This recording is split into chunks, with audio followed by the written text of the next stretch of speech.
জুলাই গণঅভ্যুত্থানের বর্ষপূর্তি উদযাপন উপলক্ষে প্রস্তুত রাজধানীর মানিক মিয়া এভিনিউ। সেখান থেকে সরাসরি যুক্ত হচ্ছেন সহকর্মী সৌরভ আপ্পা।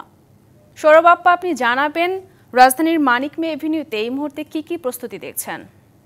নীলিমা, দেখছেন আমরা এখন যেখানে আছি মানিক মিয়া অ্যাভিনিউতে, এবং এখানে কিন্তু কালকে জুলাই পুনর্জাগরণের যে অনুষ্ঠানমালা সেটি অনুষ্ঠিত হবে এবং সেখানে অন্তর্বর্তীকালীন সরকারের যে প্রধান উপদেষ্টা তিনি থাকবেন এবং জুলাইয়ের যে ঘোষণাপত্র সেটি তিনি পাঠ করবেন। এবং আমরা দেখতে পাচ্ছি এই রাতেও কিন্তু কাজ চলছে, মাঝরাতেও কাজ চলছে, এবং এখানে যেমন নানা শ্রেণী পেশার মানুষ আছেন, সেই সাথে কিন্তু এনসিপির কর্মকর্তারাও আছে, কেন্দ্রীয় কমিটির অনেকেই আছেন এখানে আমরা দেখেছি।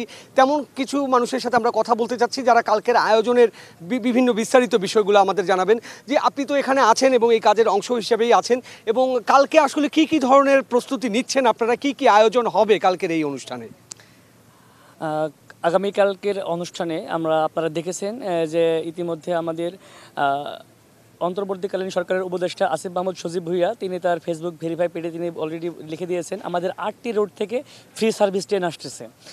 এছাড়া আমাদের যে কর্মসংস্থানগুলো রয়েছে আপনারা দেখেছেন যে সাইমুম শিল্পী গোষ্ঠীর মাধ্যমে শুরু হবে, এছাড়া কলরব শিল্পী গোষ্ঠী শুরু হবে, এছাড়া আমাদের জোহরের নামাজ আছে। এরপরে আমাদের যে সবথেকে বড় বিষয় আমাদের যে আহত এবং শহীদ পরিবার তাদেরকে শ্রদ্ধার সাথে স্মরণ করা হবে।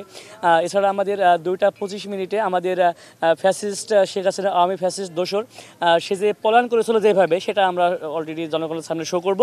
এবং আমাদের বিকেল 5টার সময় আমাদের সাধারণ 20 কোটি জনগণের পক্ষ থেকে আমাদের যে জনগণের ম্যান্ডেটকে ধারণ করে আমাদের যে একটা অভ্যুত্থান হয়েছে তারই ধারাবাহিকতায় আমাদের chief adviser professor doctor Muhammad Yunus sir তিনি যে জুলাই বিপ্লবের ঘোষণাপত্র তিনি নিজ মুখে পাঠ করবেন।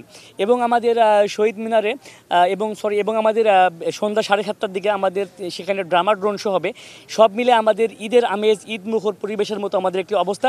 আপনি ইতিমধ্যে দেখেছেন যে টেকনাফ থেকে তেঁতুলিয়া, রূপসা থেকে পাথুরিয়া, সুন্দরবন থেকে বান্দরবান, বাংলাদেশের সমস্ত জায়গা থেকে মানুষের উপসে পড়া ভিড়ের মতো অবস্থা হবে এবং ইতিমধ্যে অনেকে আসতে চলেছে। এবং একটু কথা বলবো, আজকের যে 4 আগস্ট আমরা সকলে ঘোষণা করেছিলাম পরশু নয়, আগামীকালকে হবে লং মার্চ টু ঢাকা।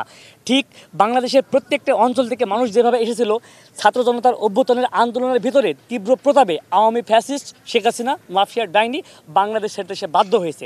জি, অবশ্যই অসংখ্য ধন্যবাদ, এবং কাল নিশ্চয়ই আপনারাও থাকছেন, দেখা হবে। দর্শক দেখছিলেন এই মুহূর্তে, নীলিমা আপনিও শুনছিলেন, আমাদের এই ছিল আয়োজন এবং পরবর্তী সংবাদ আমরা আবার জানিয়ে দেব আপনাদের। সৌরভ আপ্পা, ধন্যবাদ আপনাকে।